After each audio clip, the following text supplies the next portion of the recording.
Hexagram number 47. Exhaustion. We disbelieve that someone can or will ever change. We believe it is too late to rectify matters, or that we can have an impact on a situation. We receive this hexagram when our spirit is oppressed by certain fundamental untruths. When we believe the higher power does not exist. When we doubt its goodness because things have gone badly. When we suspect it will not or cannot help us, or that the help will come too late. When we suspect that fate is conspiring against us, that the situation is too difficult, and that we lack the means to deal with it. The higher truth is the source of all spiritual nourishment. This nourishment, or essential energy, is called Chi. Chi flows first to our higher nature and through it to our bodies. When we are true to ourselves, Chi flows without resistance or blockage. When we are not true to ourselves, the Chi energy no longer flows properly. We know this because believing an untruth causes inner conflict and depression. If the disruption in the flow of this energy or nourishment continues, we experience what this hexagram calls exhaustion. Exhaustion affects both the essential self and the body. Disruptions in the flow of Chi occur when we harbor ideas that are foreign to the higher truth. This hexagram counsels us on ways to free ourselves from the oppression of false ideas. It is well known that major emotional shocks, such as the loss of a parent, can be followed by major illness.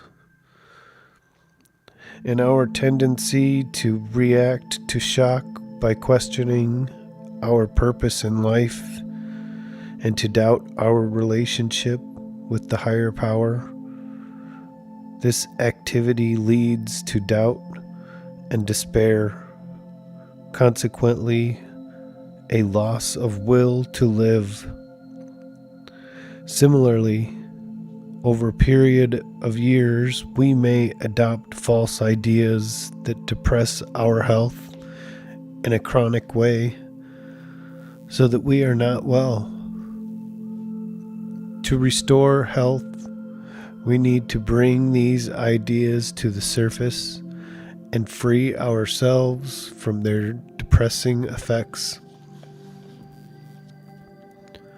All delusions are dangerous to our personality. Chief among deteriorating ideas is to see the higher power in a negative way, or to give up on the great man potential in others. When we doubt that things will work, we are really doubting the creative power of the cosmos. Such a doubt obstructs acceptance of the way things are going and the corrective power of such acceptance It prevents us from realizing that by following our path, we do have an impact. Even though it is not yet evident, we need to realize that we cannot judge matters by their appearances, for the way of the cosmos is zigzag and subtle. It achieves change by remaining out of sight and beyond the interfering reach of our egotistic expectations and manipulations. It is able to benefit everyone and everything in the situation if we will but invoke its corrective action. We need only be patient and not shut the creative process down through doubting it.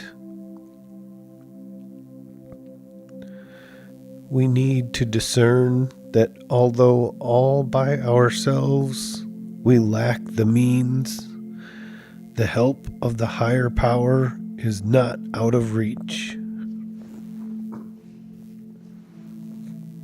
Invoking the help of the higher power requires achievement of the correct attitude. It is not necessary to adopt a point of view or do specific things. We need only cease doing that which blocks our natural relationship to the higher power.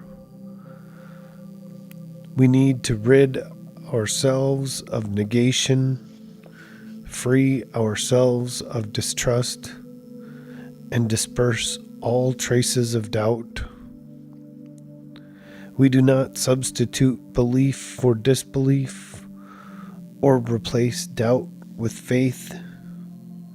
We simply rid ourselves of disbelief so that we become open-minded.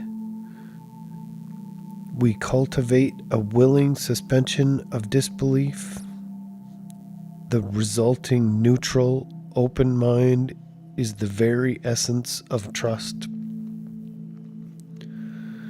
A neutral, open mind, though invoking the titanic creative powers of the cosmos, is capable of moving mountains, while holding on to a doubt as small as a mustard seed can prevent all progress.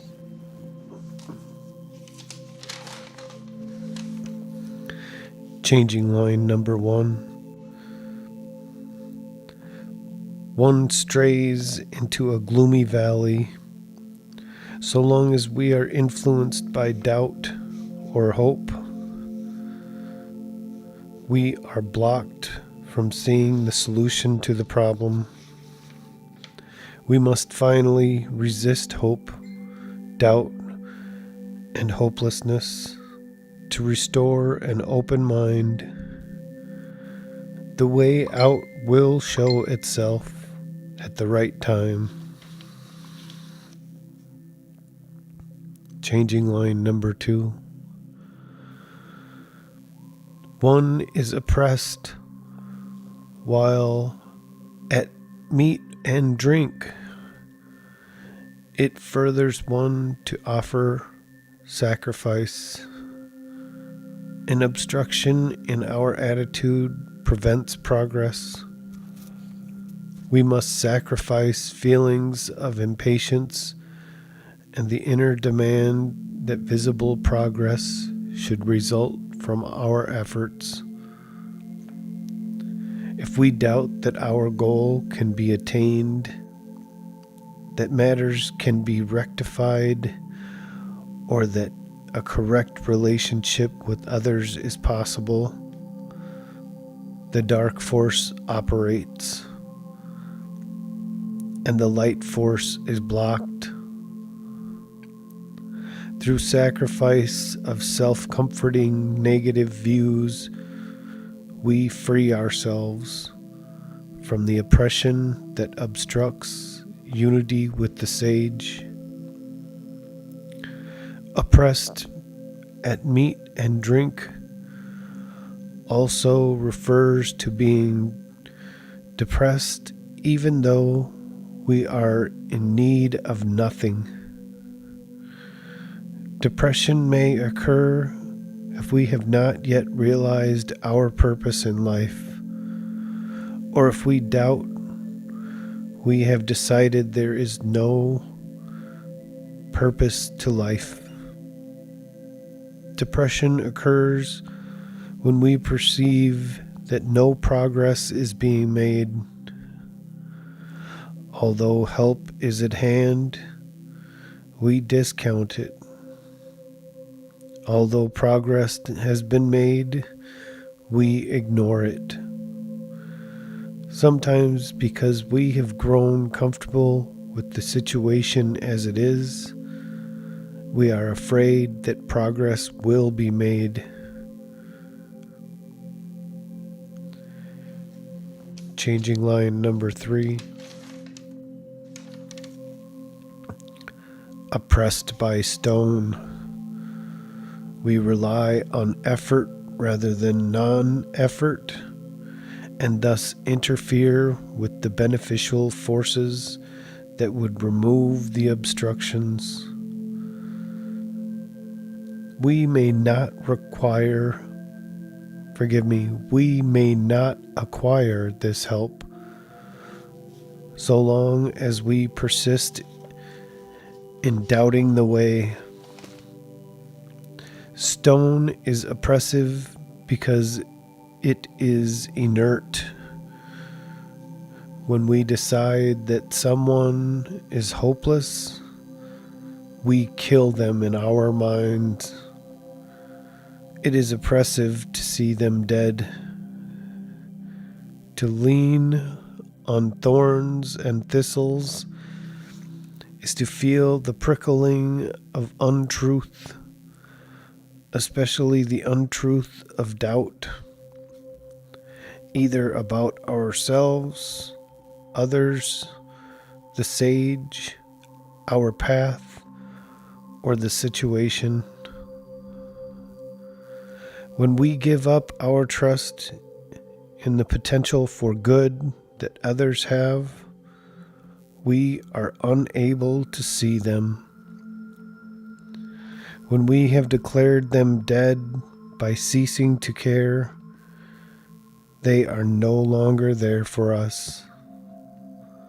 All that remains is a depressed feeling. Stone also refers to seeing situations as worse than they really are. The statement that we are oppressed by things that ought not to oppress us refers to becoming depressed because our path requires us to withdraw from a bad habit of mind, or to disengage from a person who is not receptive to us. Changing line number 4. Oppressed in a golden carriage. A golden carriage can symbolize any of the following: indulging in negative ideas, as if to whip ourselves, adopting a fixed negative idea about what is happening, imagining a bad outcome to the present train of events, thinking the worst about someone in order to harden ourselves against them. Fixed ideas are hedges against the unknown.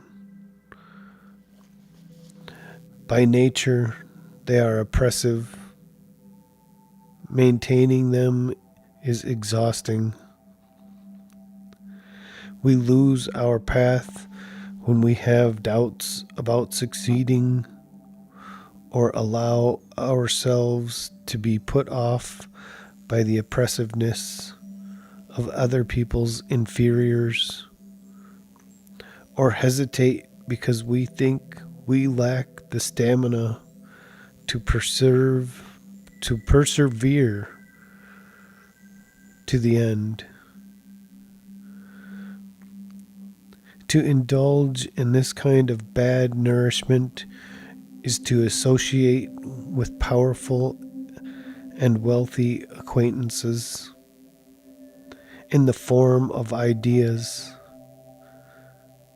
This danger can be overcome if we renew our acceptance of our path and our determination to resist doubt within ourselves.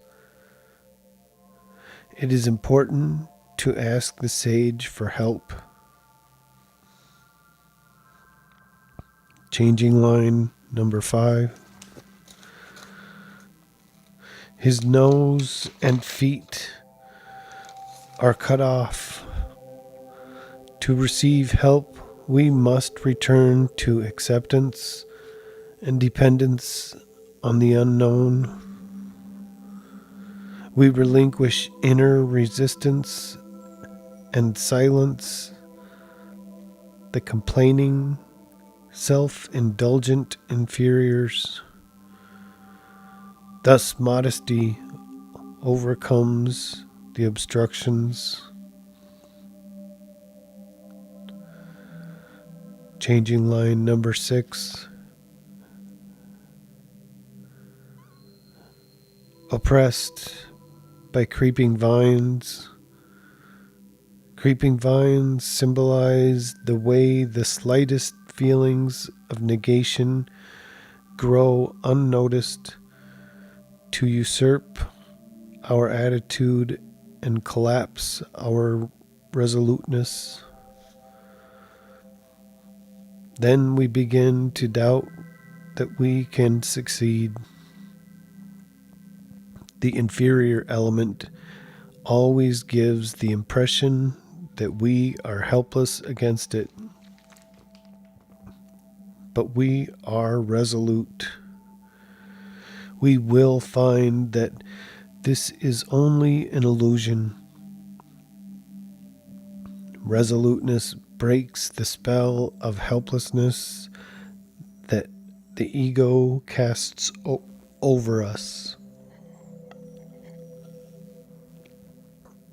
If we doubt that another person can overcome his inferior self, our disbelief only makes his path more difficult. Such doubts are creeping vines that choke out the truth. Creeping vines also refer to the failure to realize that we are being helped and that progress is being made. To see this fact clearly is to overcome the creeping vines of doubt and their negative effects. This completes hexagram number 47.